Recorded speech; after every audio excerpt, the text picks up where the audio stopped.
Assalamualaikum warahmatullahi wabarakatuh. Halo Sobat Ihsan Storia.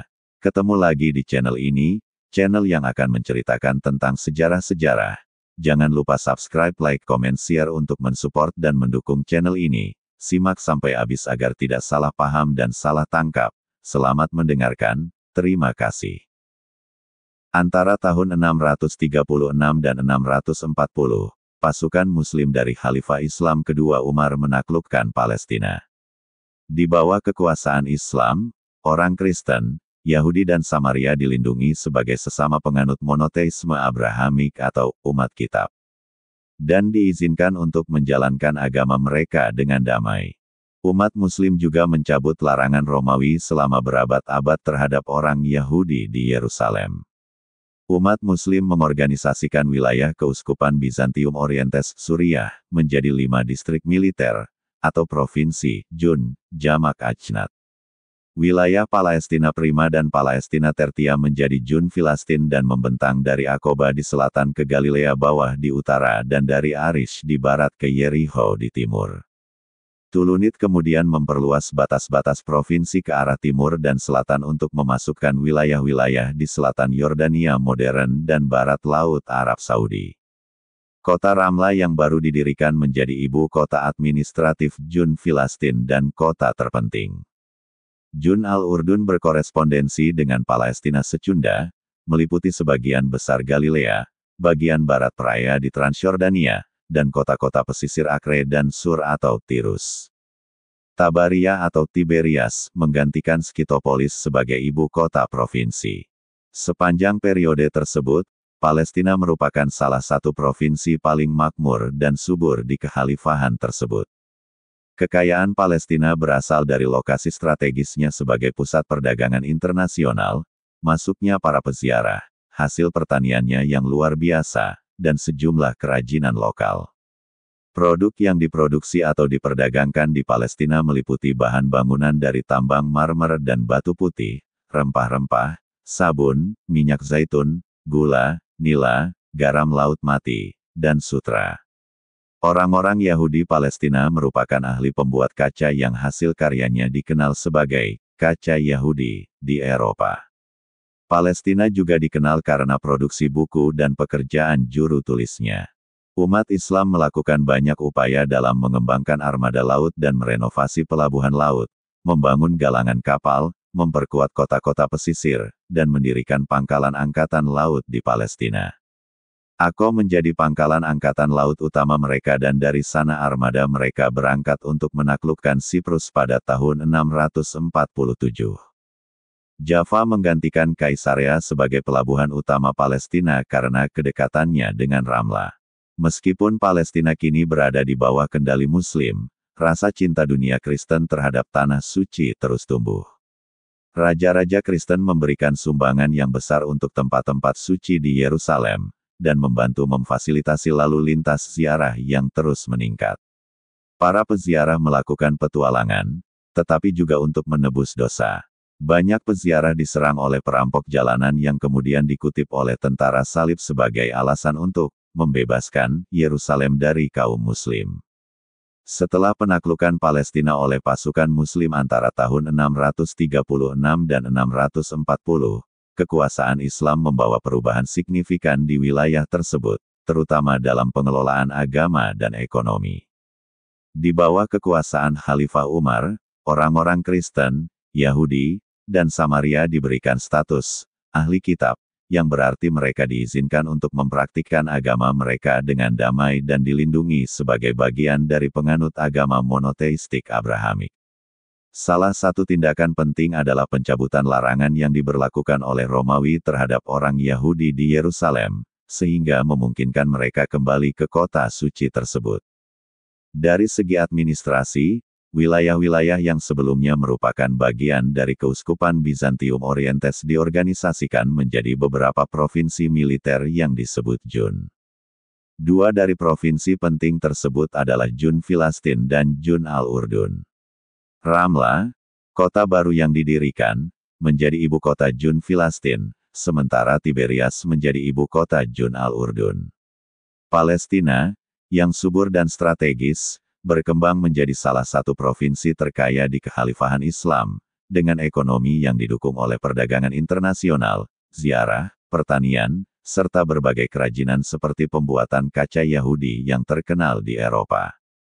Kekuasaan Muslim juga memperkuat sektor maritim, dengan membangun galangan kapal, memperbaiki pelabuhan, dan mendirikan pangkalan angkatan laut di kota-kota pesisir seperti Akko.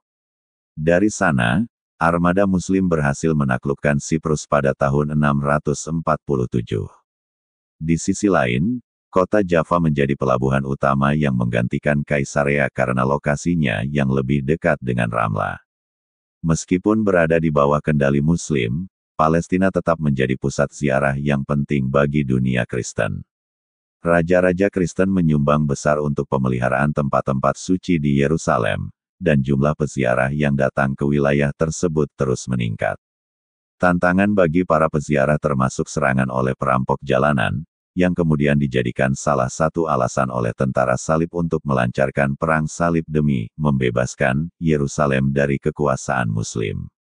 Selama beberapa abad setelah penaklukan Muslim, Palestina tetap berada di bawah kendali dinasti-dinasti Muslim, termasuk Umayyah, Abbasiyah, dan Fatimiyah, yang masing-masing meninggalkan jejaknya dalam perkembangan sosial, ekonomi, dan arsitektur di wilayah tersebut.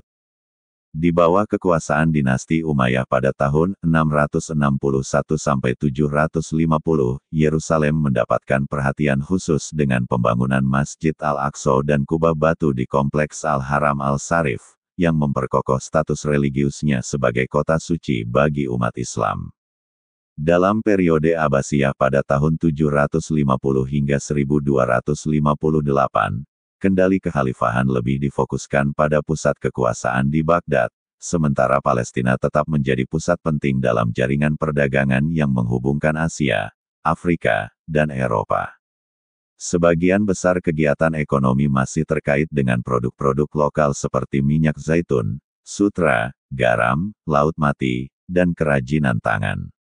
Selain itu, tempat-tempat suci di Yerusalem terus menarik peziarah dari berbagai belahan dunia, yang memperkaya ekonomi lokal.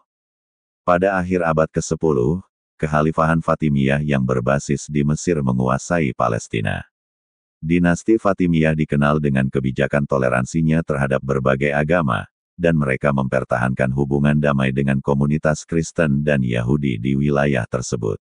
Namun, ketidakstabilan politik dan serangan dari luar, seperti invasi oleh dinasti Seljuk pada abad ke-11, memperlemah kontrol Muslim atas Palestina, membuka jalan bagi keterlibatan lebih lanjut dari dunia Kristen. Situasi ini memuncak dengan datangnya Perang Salib pada akhir abad ke-11. Kekhawatiran atas keselamatan peziarah Kristen yang berziarah ke Yerusalem dan narasi tentang perlakuan buruk terhadap mereka di bawah kekuasaan Muslim digunakan oleh Paus Urbanus II untuk memobilisasi kekuatan Kristen Eropa dalam Perang Salib pertama pada tahun 1096 sampai tahun 1099. Tentara salib berhasil merebut Yerusalem pada tahun 1099 dan mendirikan kerajaan Latin Yerusalem yang bertahan selama hampir 1 abad. Di bawah kendali Kristen, Palestina mengalami pergeseran besar dalam tata kelola dan demografi, dengan pendirian benteng-benteng dan pengusiran sebagian besar penduduk Muslim dan Yahudi dari kota-kota besar seperti Yerusalem. Namun, dominasi Kristen di Palestina tidak bertahan lama. Pada pertengahan abad ke-12, pemimpin Muslim Salahuddin Al-Ayyubi atau Saladin, berhasil mempersatukan kekuatan Muslim di bawah panji Kekhalifahan Ayyubiyah dan merebut kembali Yerusalem pada tahun 1187 setelah pertempuran Hattin.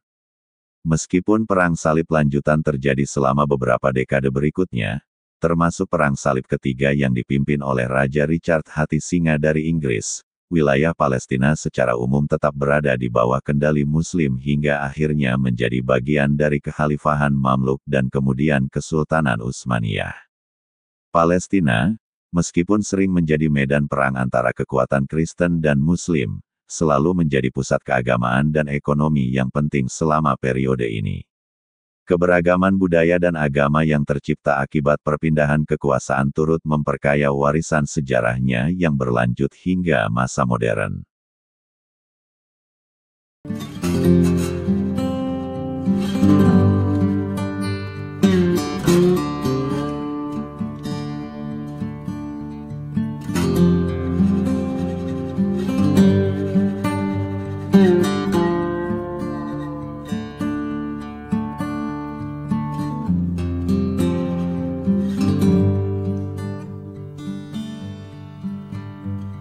Demikianlah kisah penaklukan Palestina oleh pasukan Muslim di bawah Khalifah Umar. Perubahan yang dibawa oleh Islam tidak hanya berdampak pada wilayah ini, tetapi juga pada sejarah dunia.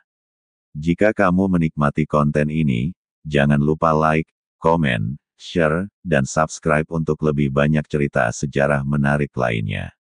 Saya Ihsan, akan pamit sampai ketemu kembali di sejarah berikutnya. Wassalamualaikum warahmatullahi wabarakatuh.